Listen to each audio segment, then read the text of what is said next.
ইসলামের যে বাহ্যিক পাঁচটি আমল, পাঁচটি কাজ আল্লাহ সুবহানাহু তাআলার পক্ষ থেকে তার রাসূল পেশ করেছেন, তার মধ্যে কালেমা ব্যতীত যে চারটি আমল বা কাজ রয়েছে তাকে আমরা দুই ভাগে ভাগ করতে পারি। এক প্রকার আমল হচ্ছে যেখানে আল্লাহ সুবহানাহু তাআলার দয়া, রহমত, করুণা, অনুগ্রহ, ভালোবাসার বহিঃপ্রকাশ। আর এক প্রকার আমল হচ্ছে যেখানে আল্লাহ সুবহানাহু তাআলার শাসন, দাপট, ক্ষমতা, আল্লাহ সুবহানাহু তাআলার পাওয়ার, আল্লাহ সুবহানাহু তাআলার একচ্ছত্র আধিপত্যের বহিঃপ্রকাশ। সিয়াম এবং হজ এমন দুটি আমল যেখানে আল্লাহর দয়া, আল্লাহর রহমত, আল্লাহর করুণা, আল্লাহর অনুগ্রহ, আল্লাহর রহমত, আল্লাহর বরকতের বহিঃপ্রকাশ আছে। সালাত এবং যাকাত এমন দুটি আমল যেখানে আল্লাহ সুবহানাহু তাআলার ক্ষমতা, দাপট, শাসন, কর্তৃত্ব, একচ্ছত্র আধিপত্যের বহিঃপ্রকাশ আছে।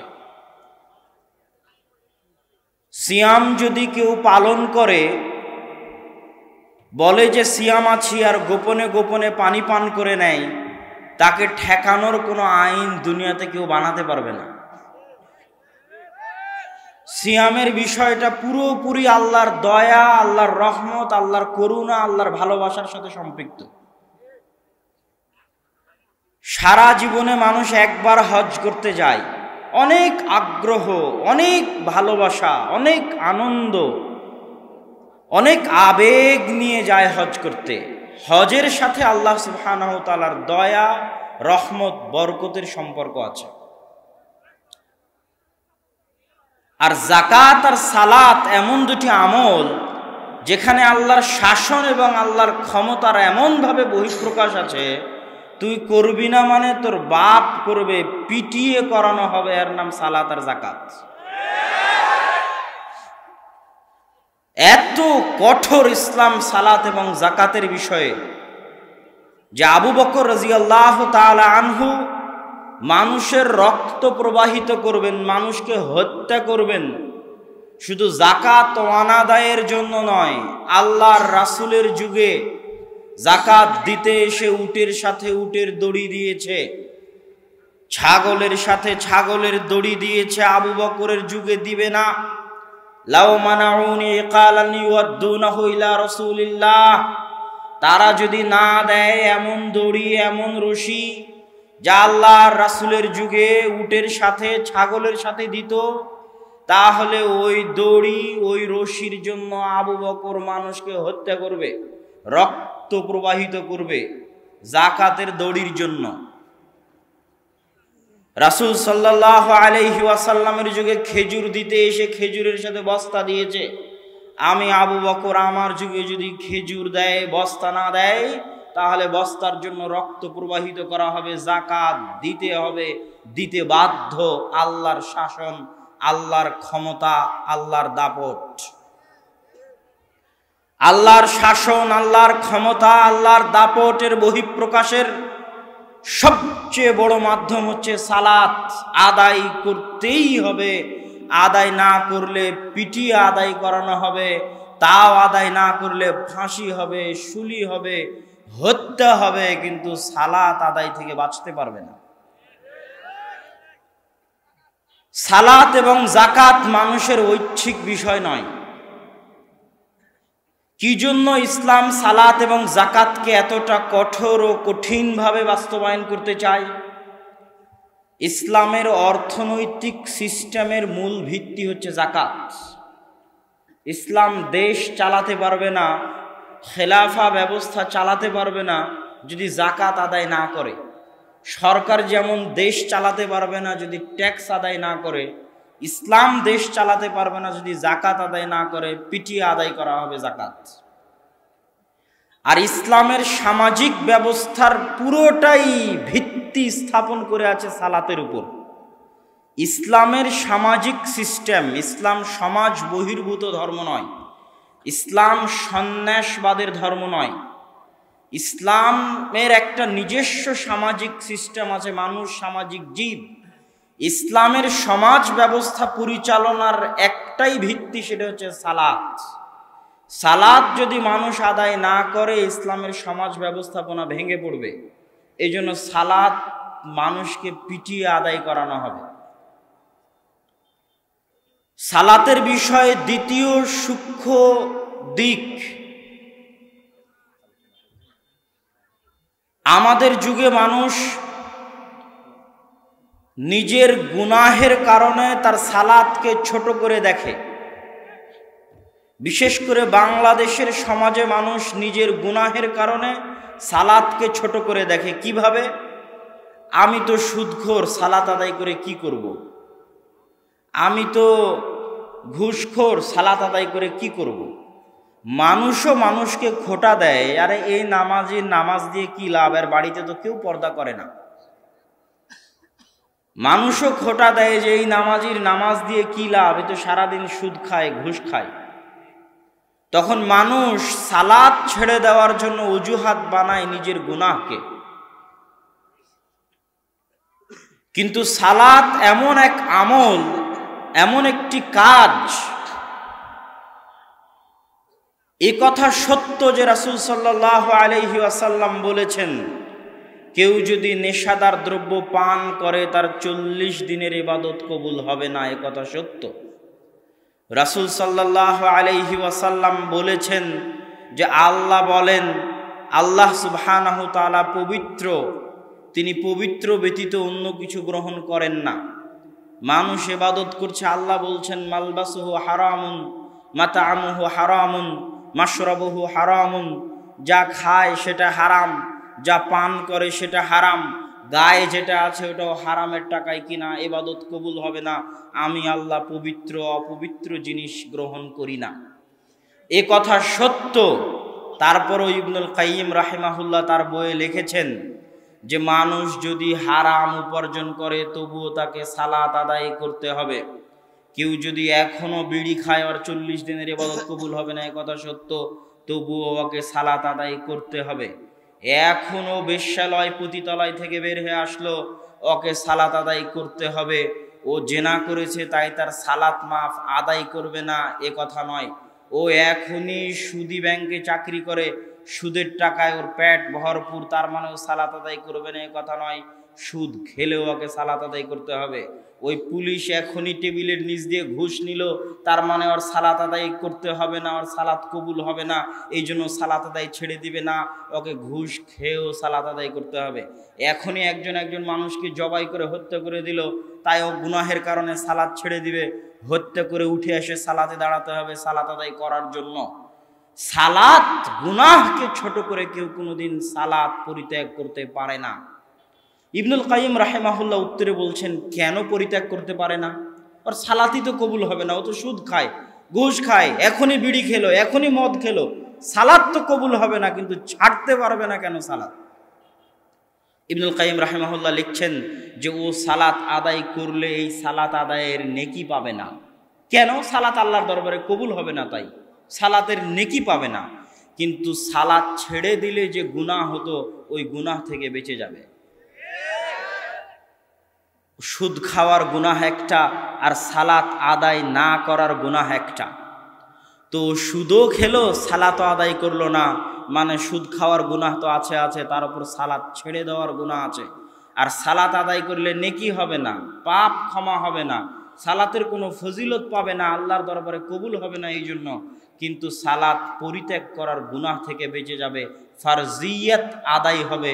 এই জন্য সুদ খেলেও সালাত আদায় করতে হবে, স্ত্রী পুত্র বেপরদায় চললেও সালাত আদায় করতে হবে, ঘুষ খেলেও সালাত আদায় করতে হবে, বিড়ি সিগারেট খেলেও সালাত আদায় করতে হবে। গুনাহের অজুহাত দিয়ে সালাত পরিত্যাগ করা যাবে না। 3 নাম্বার সালাতের বিষয়ে সূক্ষ্ম দিক। ইসলাম, একজন হিন্দু মানুষ আজকে এই মঞ্চে ইসলাম গ্রহণ করলো, কথার কথা সে পড়লো আশহাদু আল্লা ইলাহা ইল্লাল্লাহ ওয়া আশহাদু আন্না মুহাম্মাদার রাসূলুল্লাহ, আমি সাক্ষ্য দিচ্ছি আল্লাহ ব্যতীত কোনো মাবুদ নেই, আমি সাক্ষ্য দিচ্ছি মুহাম্মদ আল্লাহ রাসূল, এই কথা বলে সে মুসলমান হয়ে গেল। এখন এই লোকের কাজ কি? আল্লাহর পক্ষ থেকে তার জন্য আদেশ কি? কি করতে সে মুসলমান হলো? নিজের ধর্ম পরিত্যাগ করে আর একটা ধর্ম গ্রহণ করছে কি করার জন্য? কি এমন কাজ ওকে আল্লাহ দিয়ে রেখেছে, কি এমন কাজ ওকে ইসলাম দিয়ে রেখেছে যে কাজটা করতেও ইসলাম গ্রহণ করছে? ও যদি বলে যে আমি হজ করতে ইসলাম গ্রহণ করেছি, তো হজ সারা জীবনে কয়বার ফরজ? একবার। তো সারা জীবনে একবার হজ করার জন্য ইসলাম গ্রহণ করেছে, সারা জীবনে ওর আর কোনো কাজ নাই। কথা মনে বুঝতে পারেননি? তো ইসলাম এরকম একটা হাস্যকর ধর্ম যে তাকে গ্রহণ করতে হচ্ছে সারা জীবনের একটা কাজ করার জন্য, আর কোনো কাজ নাই ওর। হজ আদায় করবে এই জন্য ইসলাম গ্রহণ করছে, এটা চরম হাস্যকর। ও যদি বলে আরো একটা বিষয়, হজ ফরজ হচ্ছে ধনী ব্যক্তির উপর, গরিবের উপর কি হজ ফরজ? তো গরিব কি জন্য ইসলাম গ্রহণ করবে? ওর উপর তো হজ ফরজ নয়। কি করতে ও ইসলাম গ্রহণ করবে? কি কাজ, কি করতে ইসলাম গ্রহণ করবে? ওর উপর তো হজ ফরজ নাই। জাকাত একটা ফরজ কাজ, যে জাকাত আদায় করতে ইসলাম গ্রহণ করবে। তো জাকাত কি প্রতি মাসে প্রতিদিনে আছে না সারা বছরে একবার আছে? তো সারা বছরে একবার আছে। জাকাত কি গরিবের উপর না ধনীর উপর? ধনীর উপর। তো যে মানুষের নেশাব পরিমাণ সম্পদের মালিক হয়নি, ওই মানুষ কি করতে ইসলাম গ্রহণ করবে? ওর উপর তো জাকাতও ফরজ নাই, ওর উপর জাকাতও নাই, ওর উপর হজও নাই। তো করবেটা কি? ও ইসলাম গ্রহণ করবে, কাজ কি ওর? ও যদি বলে আমি সিয়াম রাখতে ইসলাম গ্রহণ করবো রমজানের, তো রমজানের সিয়াম সারা বছরে কয় মাস? বাকি 11 মাস। আর কি কাজ, কি কাজের জন্য ইসলাম গ্রহণ করবে? আর ইসলাম এত অকেজো, অচল, অথর্ব একটা দিন, যার পক্ষ থেকে কাজ দেওয়া থাকে মাত্র সারা বছরে 1 মাস, আর কোনো কাজ নাই। 1 মাস ইবাদত করে 11 মাস ঘুমাও, এরকম দিন কি? না, এরকম দিন নয়। ইসলাম মূলত মানুষ গ্রহণ করা উচিত, বা মানুষ মুসলমান হয়, বা আল্লাহ চায় মানুষ মুসলমান হোক। মুসলমান হওয়ার পরে একটাই কাজ যেটা আল্লাহর পক্ষ থেকে ফরজ করা আছে, এর বাইরে আর কোনো কাজ প্রত্যেক মানুষের জন্য সব সময়ের জন্য ফরজ, এরকম আর দ্বিতীয় কোনো কাজ নাই। সেটা হচ্ছে সালাত। সালাত যদি মানুষ আদায় না করে, তাহলে মানুষের আর মুসলমান থাকার কোনো প্রয়োজন নাই। কোনো প্রয়োজন আর অবশিষ্ট থাকে না যে একজন মানুষ মুসলমান থাকবে অথচ সে সালাত আদায় করে না, এরকম কোনো প্রয়োজন আর বাকি আর অবশিষ্ট থাকে না। সালাত সম্পর্কে চতুর্থ গুরুত্বপূর্ণ দিক, যে সালাত আমি কেন আদায় করব, কেন আমার প্রতি সালাত এত কঠিন ও কঠোরভাবে ফরজ করা হয়েছে। আল্লাহ সুবহানাহু ওয়া তাআলা পবিত্র কোরআন মাজিদে বলছেন, আকিমিস সালাতা লিযিকরি, তোমরা সালাত আদায় করো আমাকে স্মরণ করার জন্য। কিসের জন্য? আমাকে স্মরণ করার জন্য। আল্লাহ সুবহানাহু ওয়া তাআলাকে স্মরণ করা কাজটা কতটা গুরুত্বপূর্ণ, যে আল্লাহ সুবহানাহু ওয়া তাআলা মুসা আলাইহিস সালাতু ওয়াস সালাম যা যা চাইলেন সব দিয়ে দিলেন। মোজেজার লাঠি দিয়েছেন, হাতে মোজেজা দিয়েছেন, জিহ্বা ঠিক করে দিয়েছেন, ভাইকে সঙ্গে দিয়েছেন, যা চেয়েছে সব দিয়েছে।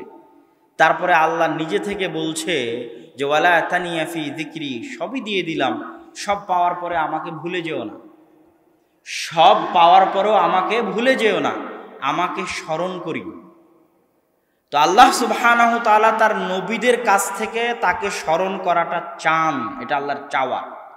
ইউনুস আলাইহিস সালাতু ওয়াস সালামের ক্ষেত্রে আল্লাহ বলছেন যে ইউনুস যদি মাছের পেটে আল্লাহকে স্মরণ না করত, তাহলে ইউনুস মাছের পেটে কিয়ামত পর্যন্ত থেকে যেত। তাহলে আল্লাহ তার নবীর কাছে তাকে স্মরণ করাটা চান, তার নবী তাকে স্মরণ না করলে নবীকে মাছের পেটে রেখে দিতেন কিয়ামত পর্যন্ত। আল্লাহ সুবহানাহু তাআলার স্মরণ করাটা সালাতের মাধ্যমে কি জন্য এত জরুরি, এই আল্লাহর স্মরণটা আমি আপনাকে বুঝাই। আল্লাহ সুবহানাহু তাআলাকে স্মরণ করতে রুকু করা জরুরি নয়, আল্লাহ সুবহানাহু তাআলাকে স্মরণ করতে সিজদা করা জরুরি নয়, আল্লাহ সুবহানাহু তাআলাকে স্মরণ করতে কাপড় পবিত্র হওয়া জরুরি নয়, আল্লাহ সুবহানাহু ওয়া তাআলাকে স্মরণ করতে কিবলামুখী হওয়া জরুরি নয়। আল্লাহ সুবহানাহু ওয়া তাআলাকে স্মরণ করতে পানি দিয়ে পবিত্র হওয়া জরুরি নয়। আল্লাহ সুবহানাহু ওয়া তাআলাকে স্মরণ করতে তায়াম্মুম দিয়ে পবিত্র হওয়া জরুরি নয়। আল্লাহ সুবহানাহু ওয়া তাআলাকে স্মরণ করতে মসজিদে যাওয়া জরুরি নয়। এই জন্য সালাতের বিধানের কঠোরতা আরোপ করতে করতে করতে করতে এই পর্যায়ে নিয়ে যাওয়া হয়েছে যে সালাতের তো অনেক শর্ত, আর পৃথিবীতে এমন কোনো ইবাদত নাই যে ইবাদতের ক্ষেত্রে এত শর্ত আরোপ করা হয়েছে। সিয়াম পালন করতে, সাহারি খাওয়ার জন্য ওযু অবস্থায় থাকতে হবে, এরকম কোনো শর্ত নাই। স্ত্রীর সাথে সহবাস করে উঠে এসে অপবিত্র অবস্থায় গোসল না করেই মানুষ সাহারি করতে পারে। ইফতার সাহারি করার জন্য মসজিদে যেতে হবে, মসজিদ বানাতে হবে, এরকম কোনো জরুরি কিছু নাই। কোনো শর্ত, যত শর্ত সালাতের ক্ষেত্রে আরোপ করা হয়েছে, কোনো ইবাদতের ক্ষেত্রে এত শর্ত আরোপ করা হয়নি। ওযু করতে হবে, শরীর পবিত্র হতে হবে, জামা কাপড় পরিষ্কার হতে হবে, মসজিদে আসতে হবে, জামাতে আসতে হবে, পায়ে পা মিলে দাঁড়াতে হবে, কিবলামুখী হতে হবে, কোরআন তেলাওয়াত থাকতে হবে, তারপরে বিশাল এক লম্বা সিস্টেম আছে, সেই সিস্টেম অনুযায়ী সালাত আদায় করতে হবে। কিন্তু এগুলো একটাও যদি মানুষ পূরণ করতে না পারে, মানুষ যদি ওযু করার পানি না পায়, মানুষ যদি তায়াম্মুম করার মাটি না পায়, মানুষ যদি পবিত্র জামা না পায়, মানুষ যদি কিবলা চিনতে না পারে, মানুষ যদি মসজিদ না পায়, মানুষ যদি রুকু করতে না পারে, মানুষ যদি সিজদা করতে না পারে, তো সব কিছু বাদ দিয়েও তো আল্লাহকে স্মরণ করা যায়, যায় না? যায়। এই জন্য সালাতের মূল উদ্দেশ্য যেহেতু আল্লাহকে স্মরণ করা, এই জন্য সব শর্ত নষ্ট হয়ে গেলেও সালাত মাফ নাই। সব শর্ত মিস হয়ে গেছে, একটা শর্ত পূরণ করতে পারছে না, তবুও সালাত মাফ হবে না। কি জন্য? আল্লাহকে স্মরণ করার জন্য। এগুলো জরুরি নয়, এগুলো আল্লাহ সুবহানাহু ওয়া তাআলা বিধান দিয়ে রেখেছে, সম্ভব হলে করতে হবে। কিন্তু আল্লাহকে স্মরণ করতে দিনে রাতে 5 বার মানুষ এই পরিমাণে বাধ্য, যেহেতু আল্লাহকে স্মরণ করার জন্য পানি দিয়ে পবিত্র হওয়া জরুরি নয়, সেহেতু মানুষ যদি পানি না পায় তো পানি ছাড়াই আল্লাহকে স্মরণ করতে হবে। তায়াম্মুম ছাড়াই আল্লাহকে যেহেতু স্মরণ করা যায়, মানুষ যদি মাটি না পায় তো তায়াম্মুম ছাড়াই আল্লাহকে স্মরণ করতে হবে। যতক্ষণ মানুষের হুঁশ আছে, যতক্ষণ মানুষের জ্ঞান আছে, ততক্ষণ মানুষ আল্লাহকে স্মরণ করতে পারবে। এই জন্য রুকুও করতে পারে না, সিজদাও করতে পারে না, হুঁশ আছে। কাপড় নাই, উলঙ্গ অবস্থায় আছে, হুঁশ আছে। অপবিত্র কাপড়ে আছে, পবিত্র কাপড় নাই, হুঁশ আছে। জেলখানায় আছে, হুঁশ আছে। যেখানে যে অবস্থায় থাক তার হুঁশ আছে, ও নড়তে পারে না, চড়তে পারে না, ওর জ্ঞান আছে, বিবেক আছে। ওকে আল্লাহ সুবহানাহু ওয়া তাআলাকে দিনে রাতে 24 ঘন্টায় 5 বার স্মরণ করতেই হবে। এই জন্য সালাত মানে হচ্ছে আল্লাহকে স্মরণ করা। আকিমিস সালাতা লিযিকরি, আমাকে স্মরণ করার জন্য সালাত আদায় করো।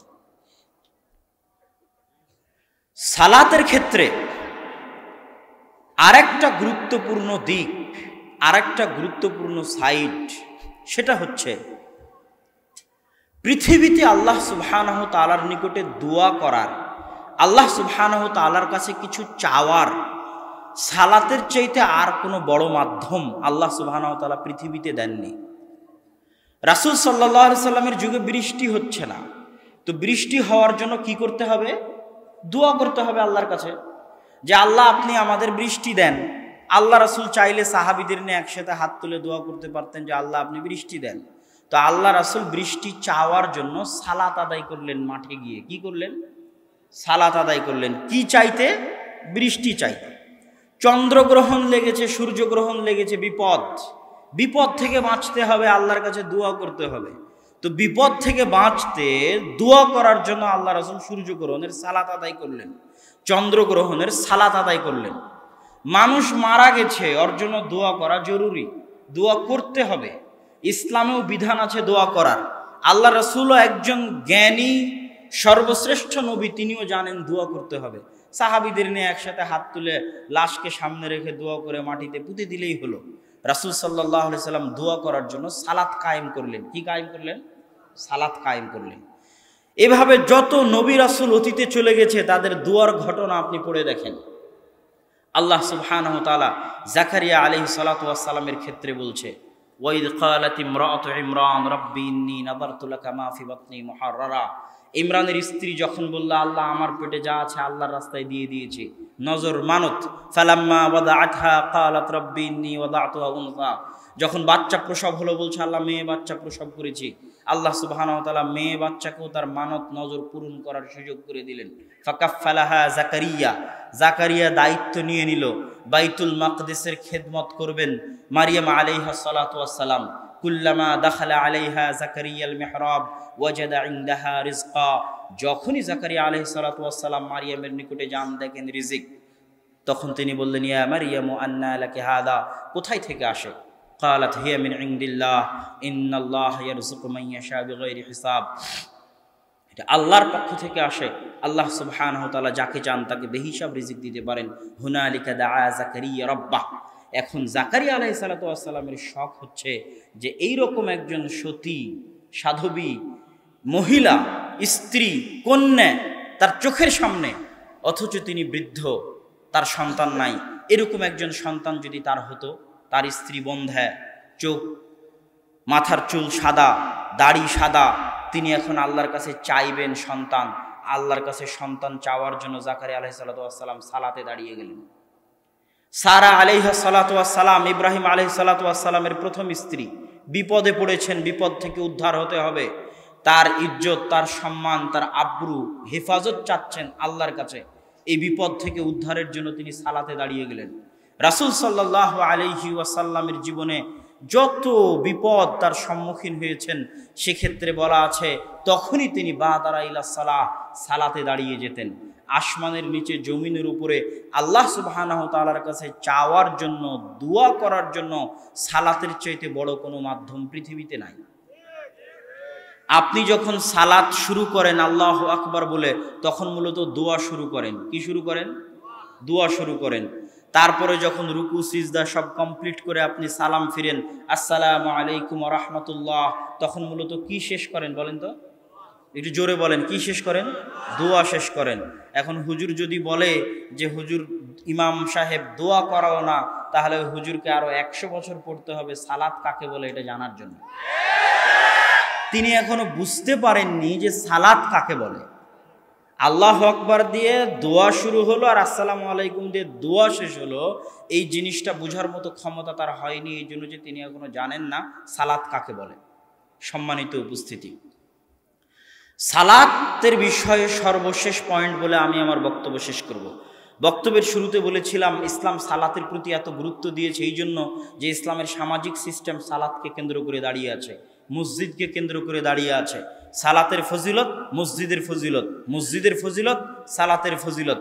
মান বানা লিল্লাহি বাইতান কামিফহাসি তায়রিন ওয়ালাউ কামিফহাসি তায়রিন, কেউ যদি আল্লাহর জন্য একটা ঘর তৈরি করে পাখির বাসার সমান হয়, আল্লাহ তার জন্য জান্নাতে একটি ঘর তৈরি করবেন। তো এই ঘরটা কিসের জন্য বলেন তো? সালাত আদায় করার জন্য। মসজিদ কিসের জন্য? যেই জায়গায় সালাত আদায় করা হবে ওই জায়গা বানালে এত ফজিলত, তাহলে ওই ইবাদত কত ফজিলতের। নবী রাসূলরা আজীবন মসজিদের খেদমত করে গেছেন, মসজিদের সেবা করেছেন, ওখানে সালাত আদায় করা হয় এই জন্য। সালাতের ক্ষেত্রে শেষ গুরুত্বপূর্ণ পয়েন্ট হচ্ছে যে ইসলামের সামাজিক সিস্টেম সালাতের উপর দাঁড়িয়ে আছে। এই জন্য মানুষ যদি 5 ওয়াক্ত সালাতে মসজিদে উপস্থিত না হয়, তাহলে মানুষ মুসলমানদের জামাত থেকে বিচ্ছিন্ন হয়ে যায়। কাদের জামাত থেকে বিচ্ছিন্ন হয়? মুসলমানদের জামাত থেকে বিচ্ছিন্ন হয়ে যায়।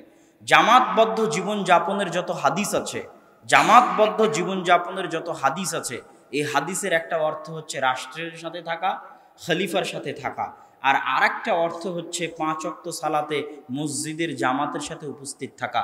রাসূল সাল্লাল্লাহু আলাইহি ওয়াসাল্লাম বলছেন, মা মিন কারিয়াতিন, এমন কোনো গ্রাম যেখানে 3 জন মুসলমান বসবাস করে, আফ্রিকার জঙ্গল হোক, সৌদি আরবের মরুভূমি হোক, সাহারার মরুভূমি হোক, আর ইংল্যান্ড আমেরিকার কোনো খ্রিস্টান শহর হোক, ইহুদি শহর হোক, মুসলমান বসবাস করে মাত্র 3 জন, আর তারা যদি আজান ইকামত দিয়ে জামাতে সালাত কায়েম না করে, ইস্তাহওয়াদা আলাইহিমুশ শাইতান, তাহলে শয়তান তাদের উপর আক্রমণ করবে, যেমন পালবিহীন ভেড়াকে বাঘে আক্রমণ করে। এই হাদিস স্পষ্ট দলিল যে জামাতবদ্ধ জীবনযাপন মানে হচ্ছে 5 ওয়াক্ত সালাতে মসজিদের সাথে সম্পৃক্ত থাকা। মসজিদের সাথে সম্পৃক্ত থাকাই হচ্ছে একটা মুসলমানের সবচেয়ে বড় আর সবচেয়ে গুরুত্বপূর্ণ কাজ। নবী রাসূলদের আদিকাল থেকে নিয়ে এখন পর্যন্ত মুহাম্মদ সাল্লাল্লাহু আলাইহি সাল্লাম পর্যন্ত কাজ ছিল হচ্ছে মসজিদের খেদমত করা, মসজিদের সেবা করা। ইন্না আউওয়ালা বাইতিন উদিআ লিন-নাস বিবাক্কাহ, প্রথম যে মসজিদ তৈরি হয়েছে সেটা মক্কায়। ওয়াইদ ইয়ারফাউ ইব্রাহিমুল কাওয়াইদা মিনাল বাইতি ওয়া ইসমাঈল, বাপ বেটা মিলে ইব্রাহিম আর ইসমাঈল আলাইহিস সালাতু ওয়াস সালাম মিলে মসজিদ বানালেন, আল্লাহর কাছে কবুলিয়তের দোয়া করছেন। আল্লাহ তাদেরকে আদেশ দিচ্ছেন ওয়া তাহহির বাইতিয়া লিত-তাইফিন, হে ইব্রাহিম হে ইসমাঈল, ঘর তো তৈরি করলে আল্লাহর, কিন্তু এই ঘর ঝাড়ু দিয়ে মুছে পরিষ্কার রাখার দায়িত্ব তোমাদের বাপ বেটার। তাহলে ইব্রাহিম আর ইসমাইলের মতো আবুল আম্বিয়া, নবীদের পিতা, তার কাজ হচ্ছে মসজিদ ঝাড়ু দেওয়া, আল্লাহর আদেশ। মসজিদ পরিষ্কার রাখতে হবে তওয়াফকারীদের জন্য। এই আদেশের বাস্তবায়নে ইব্রাহিম আলাইহিস সালামের পরবর্তী বংশধর আল্লাহ রাসূলের দাদা আব্দুল মুত্তালিব পর্যন্ত তাদের কাজই ছিল কাবা ঘর ঝাড়ু দেওয়া, মুছা, পরিষ্কার করা। তারা ইব্রাহিমের বংশধর, কথা মনে বুঝাতে পারিনি। তো মসজিদের সাথে সম্পর্ক রাখাই হচ্ছে ইসলাম। যে 7 শ্রেণীর মানুষের কথা রাসূল সাল্লাল্লাহু আলাইহি ওয়াসাল্লাম বলেছেন যে আল্লাহর আরশের ছায়া পাবে, যেই দিন এই ছাউনি থাকবে না, গাছ থাকবে না, বিল্ডিং থাকবে না, কিছুর ছায়া থাকবে না। আর একটা হচ্ছে কালবুহু মুআল্লাক বিল মসজিদ, ফজরে আদায় করেছে, জোহরে মসজিদে যাওয়ার অপেক্ষায় থাকে, জোহরে আদায় করেছে, আসরে মসজিদে যাওয়ার অপেক্ষায় থাকে।